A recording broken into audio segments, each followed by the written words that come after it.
Profound shifts in the landscape of higher education and the labor market are changing the ways we think about learning.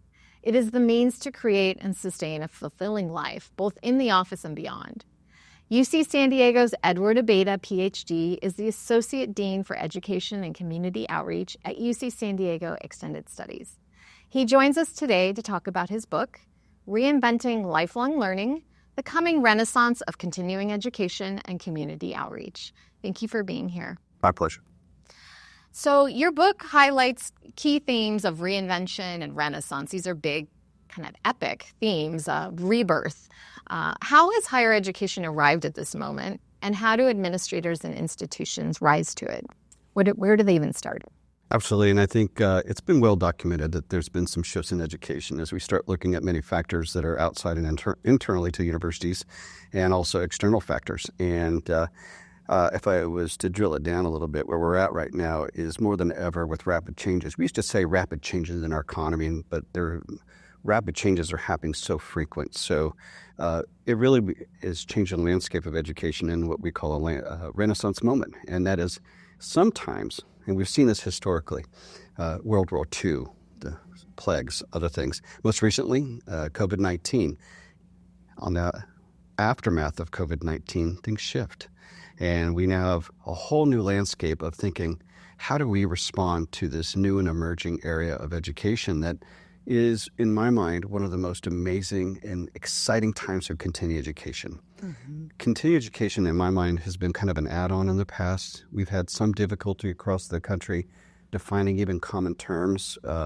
Division of Extended Studies is something that was special for us here, but in other areas, they have different options. So for us, and in the book and the Division of Extended Studies, this book is really trying to document all the success that we've had as a unique Division of Extended Studies, leading the way, and I think, in a national conversation about the value of not just an undergraduate degree, a graduate degree, but lifelong learning all the way from youth to retirement. As I always say, we're in the lifelong business of twinkle to wrinkle. I love that. What about the workforce? So how does continuing education kind of bridge the gap between higher education and this rapidly evolving workforce? Absolutely. I think one of the key things that is so special that we know, those of us in the biz, that we hire industry experts as advisors. The nature of our certificate programs, the nature of our courses require us to have a pulse on what is the trending needs of workforce. And frankly, if we're not ahead of the curve, we're too late. Reacting to a trend means that we didn't do our job in getting ahead of things. So for us, we've got to be the first out, the first in testing things out with our partners and our advisors. And those things translate into a pragmatic application, which is what is real special about DES and the Division of Extended Studies, is that we know how to put knowledge to work. Yeah. And as we look at undergraduate, graduate degrees, they're important, but they're not the be-all of what we had in the past. So I think in the workforce, more than ever, we are a key part of keeping people relevant, people engaged. And frankly, I think San Diego's poised to be that kind of exemplar in that area. Talking about community outreach, I know, though, it goes beyond the workforce. And you're a big advocate for universities getting involved in early education, post-retirement education. But what's the trick for kind of pulling in these non-matriculated audiences to the university? How do you do that? Absolutely. You know, some of my heart and soul and drive of working for the University of California was about outreach. My first job many years ago was early academic outreach counselor. And early on, even 25 years ago, we had a reputation, especially at UC San Diego, of being that school on the hill.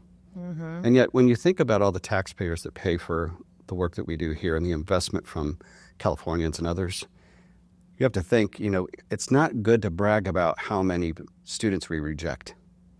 That's not a good thing. No. And so I think our chancellor, our UC president, and others realize that we need to actually be in the community and meet students, parents, and other stakeholders where they're at. Mm-hmm. And that means that we're not landlocked here on this La Jolla campus. And our predecessors, and even more with our dean, Dean Villar, that's instilled as a value system that why Park and Market was developed and to be embedded in the downtown community.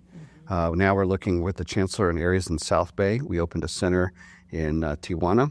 And so for us, having us be embedded in the community, I think sends a message that whether you're a student here or not, UC San Diego can be a place that actually is transformational for parents, for people to engage in some of our arts and culture events. Now that we're Division I, we have sports to offer, our arts and culture. We have so much to give, and even on the UC Health side, that is more holistic in our approach than just a traditional go to UC San Diego, get your undergraduate degree, get your graduate degree perhaps, and you're out. That's right. We're looking a little bit differently for holistically across the lifespan. Yeah. I'm interested that you brought up arts and culture. What are some key strategies for integrating STEAM education? I know that's something that you advocate as well. That's science, technology, engineering, arts, and math. That's right.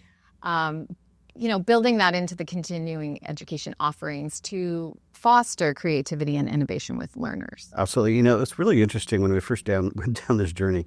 It was 2010, and I was developing this strategy for pre-college programming. And the whole word, the four-letter word, STEM, was out there, and it was the marketing brand. And I was trying to think about, wow, when you look at STEM, it's so linear, and that's by design. Your left brain on STEM is really to solve problems, but the right brain was where the action was. And we wanted to really harness that. And so STEAM came out of, in San Diego, the concept and trademark was Harvey McKay at Qualcomm and ourselves, and we said we need to integrate the arts because we saw examples of how art and design was able to play in overall engineering and STEM. You see that sometimes when we joke about Apple. The commercials back in the day, we used to compare Microsoft. They were clunky and boxy and kind of nerdy, if you will. And then you have Apple come along and say, no, it doesn't have to be like that, folks. Let's have a little bit more human-centered design. Let's make it connect in a way that feels like an appendage of an accessory to your overall daily life. And so what we've now fast forward from 2010 to now is that the right brain, the messy part by design, it's crazy, it's weird, but it's where the ideas come from. Yeah. And so for me, harnessing the right brain, left brain, the divergent thinking and the convergent thinking, it's kind of like what I just joke with my wife. It's why good couples come together, because they're yin and yang. They go together, and when you match and pair those well, the output makes an impact that's positive, hopefully for not only what you intended for, but sometimes peripherally as well.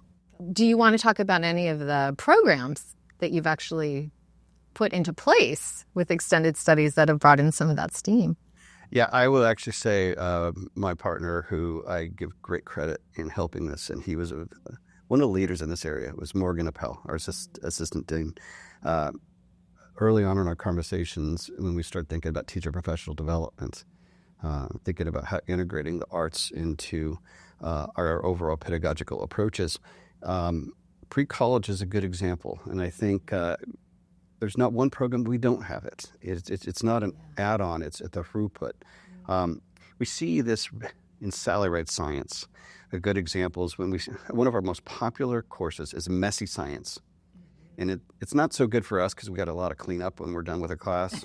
But when you have students actually with hands-on experiments and they can see the science in action, they can really hearken to what Sally Ride said. You can't be what you can't see.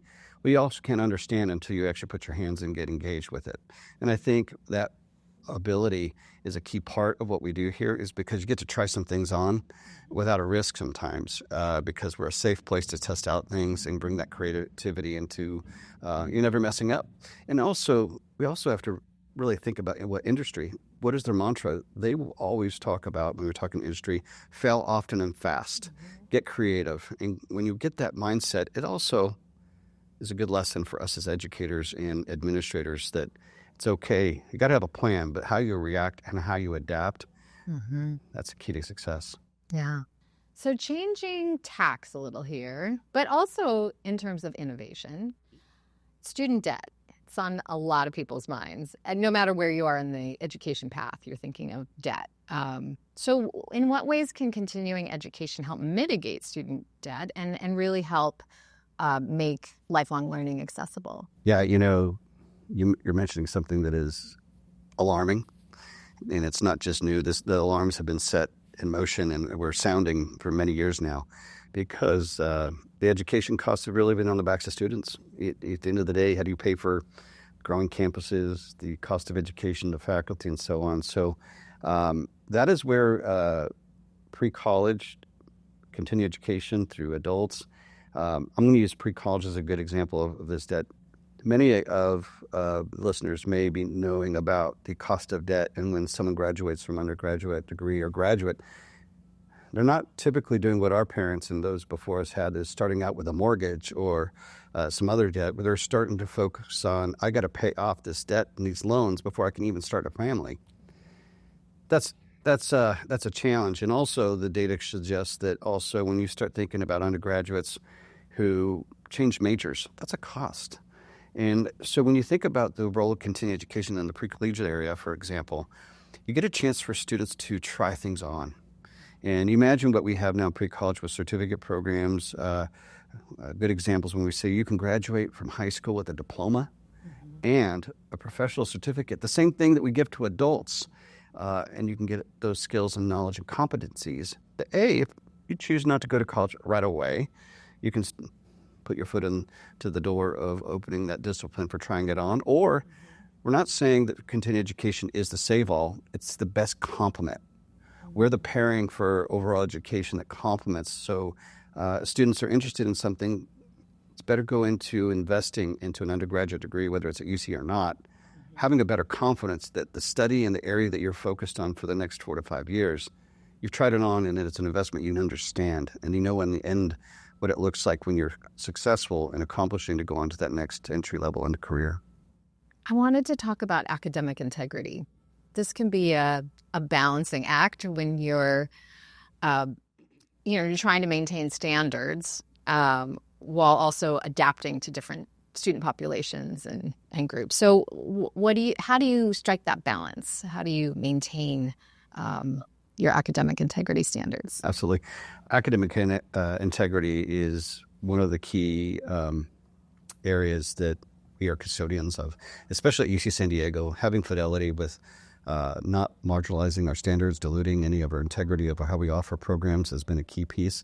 I think what is key for extension, we have come a long way in implementing structures that ensure that we're reviewing course approvals, that the pedagogical approaches in our courses and our syllabus, all the way from pre-college, all the way through our adult learners. It's not a gimme. You don't rubber stamp any of the grades. We have key outcome goals, and they have to reach certain thresholds through review. And those reviews of outcome goals and how we measure those through quizzes, readings, projects, and capstone projects, they're directly reviewed by our faculty. So, for example, in education, we don't just look at internally us reviewing things. We have faculty on campus that are looking at these programs. So there's a simple oversight that goes beyond just extension administration. And it's good. And it's good to be known that we are taking seriously that when you come to UC San Diego, there's a high expectation for quality. There's a high expectation for the brand it represents. And we're custodians of that brand that, frankly, we're on the shoulders of giants that were before us. And as we continue to evolve as a research institution, top 10 in the world, integrity and academic quality is paramount. And I think that people look at us, there's not an exception. The same way that you wouldn't have once in a while a pilot making a mistake or others in certain serious industries. We can't take that for granted. And I think, frankly, it's a part of our DNA. It shows up every day what we're doing. The good thing is that continuing education for us is just as equal partners with undergraduate and graduate education delivery. We have the same sign-offs. We have the same reviews. And sometimes they're even more stringent on us than other areas. So I think for us, if we were a restaurant, we want to be the Michelin standard for everything we offer. This has been a great conversation. If people are interested in learning more about your book and the case studies from UC San Diego Extended Studies, how can they best do that? Well, I should give a plug for Amazon. I'm sure they get royalties of hopefully back here to DES. But Reinventing Lifelong Learning is on Amazon, Barnes & Noble, and many other bookstores. There's an audiobook coming out soon. For others, it's also in Spanish.